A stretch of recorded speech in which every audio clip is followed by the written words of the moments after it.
अब तेजस्वी यादव के सहयोगी, आरजेडी सहयोगी कांग्रेस नाराज है। कांग्रेस कह रही है कि गठबंधन जो है वो चुनाव तक ही था, तो संदेश भी तो इसका खराब जाता है कि आप चुनाव के फायदे के लिए आप गठबंधन किए, अब मीटिंग पे मीटिंग कर रहे हैं, बड़े स्तर की मीटिंग है। क्या वाकई में लगता है कि इतनी हमें हिम्मत बन लगता है, पाएगी? देखिए आपको एक बात बताएं अंकित, हमें लगता है कि दोनों पार्टी के लिए ठीक है, इनको अलग अलग ही लड़ना चाहिए। लेकिन ये मुझे लगता है, मैं कोई ना तो आरजेडी का कुछ हूँ ना मैं कोई कांग्रेस का कुछ हूँ, पर अगर आप बतौर जर्नलिस्ट आप मेरा ओपिनियन मांगेंगे तो मुझे लगता है कि ये ठीक डिसीजन है। पर मुझे शक है कि कांग्रेस ऐसा लंबे समय तक कर भी पाएगी क्या। कांग्रेस में ऐसा कोई नेता दिखता भी नहीं है जो अपने दम पर सड़क पर पसीना बहाए और कहे कि हम जीरो से शुरू करने जा रहे हैं। और अगर कोई नेता ऐसा प्रयास करता भी है तो कांग्रेस में ही ऐसे कई नेता हैं जो उनको ऐसा करने नहीं देंगे। कन्हैया कुमार यात्रा कर रहे थे ना, उनको बीच में ही रुकवा दिया गया है। भाई क्यों, तो आरजेडी नाराज हो जाएगी। अल्लाह वरू ऐसा प्रयास कर रहे थे ना, बाद में उनको ऐसे घेर दिया गया। अब तो बहुत तरह का आरोप लग गया, उन्होंने टिकट चोर पता नहीं क्या क्या बात उन पर आरोप लगाया। और लगाने वाले हम नहीं हैं, आप नहीं हैं, लगाने वाले उनकी पार्टी के ही लोग हैं। ऐसे में सवाल उठता है कि क्या पार्टी अपने दम पर, अपने पैर पर खड़े होने के लिए तैयार है क्या।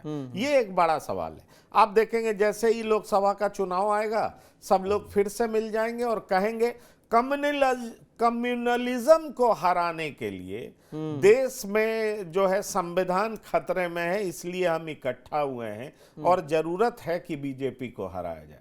और फिर पता चलेगा ऊपर नेता मिल गए, जमीन पर कार्यकर्ता मिल नहीं पाए। बात समझ रहे हैं।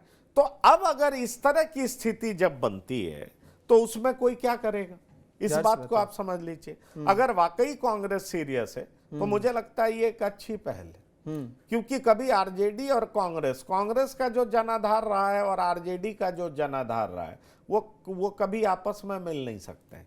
हाँ, मुस्लिम वोटों को लेकर के अगर दोनों पार्टी चिंतित है और लगता है कि नहीं दोनों को मिल जाना चाहिए तभी मुस्लिम वोट बटेगा नहीं और बीजेपी को हराया जा सकता है, तो अरे भाई इस चुनाव में तो एआईएमआईएम घुस करके आपका सबका खेल ही खराब कर दिया।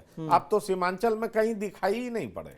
इस तरीके से आपकी स्थिति हो गई कि आप 2020 से भी बुरी स्थिति में 2025 में आ गए। तो ऐसे में सवाल उठता है कि अभी जो बात चल रही है उस पर एक सवाल मैं इसमें जोड़ना चाहूंगा कि जब आरजेडी गठबंधन करती है तो मोस्टली गठबंधन इसलिए होते हैं कि एक वोट एक धड़ा हमारे साथ प्लस हो, लेकिन आरजेडी जब कांग्रेस से गठबंधन करती है तो हमेशा ये रहता है क्या उसको कि हमारा माइनस न हो, सिर्फ बचने के लिए करती है। क्योंकि वोट बैंक तो वही है, मुस्लिम वोट बैंक या दलित वोट बैंक, जिस पे आरजेडी भी कोशिश करती है कि हमारे पास आ जाए। ऐड क्या करती है कांग्रेस? देखिए अब कांग्रेस ऐड, तो कांग्रेस का अपना कोई आधार वोट बैंक नहीं है, ये सच बात है। अगर कांग्रेस लड़ेगी अलग तो अपना आधार वोट बैंक वापस पा सकती है। हाँ। ठीक है, जीरो से ही शुरू होगा लेकिन कुछ एड ऑन होगा। किसी समाज के लिए तो संघर्ष करती हुई दिखेगी कांग्रेस। ऐसे कांग्रेस जिसको भी अपना वोटर बताती है, आरजेडी कहती है वो तो हमारा वोटर है, कांग्रेस को लगा कि नहीं मुसलमान अब हमारी तरफ देख रहा है, आरजेडी कहती है कि नहीं बिहार में तो मुसलमान हमारा वोटर है। अब सवाल उठता है दलित में कोई वोटर कांग्रेस का है नहीं। अगर राम समाज को हम कह भी लें कि भाई ये जो कांग्रेस के प्रदेश अध्यक्ष हैं तो वो भी बंटवारा होता है, कुछ लोग आरजेडी को वोट करते हैं, कुछ बसपा को वोट करते हैं और कुछ कांग्रेस को वोट करते हैं। इसके बाद ऐसी कौन सी जाति है जो कांग्रेस का आधार वोट बैंक रह गया। जैसे बीजेपी की तो कई जातियां हैं, आरजेडी की कुछ जातियां हैं जिनके बारे में कहा जाता है ये उनका आधार वोट बैंक है। इवन चिराग पासवान का आधार वोट बैंक है, आईपी गुप्ता का आधार वोट बैंक है, ये बात आप जान लीजिए। फिर कांग्रेस का आधार वोट बैंक है, वही ये सवाल उठता है ना। और इसीलिए कांग्रेस हमेशा कंफ्यूज दिखाई पड़ती है, पर जरूरत है एक बड़े फैसले लेने की। देखना होगा कांग्रेस ऐसा कर पाती है या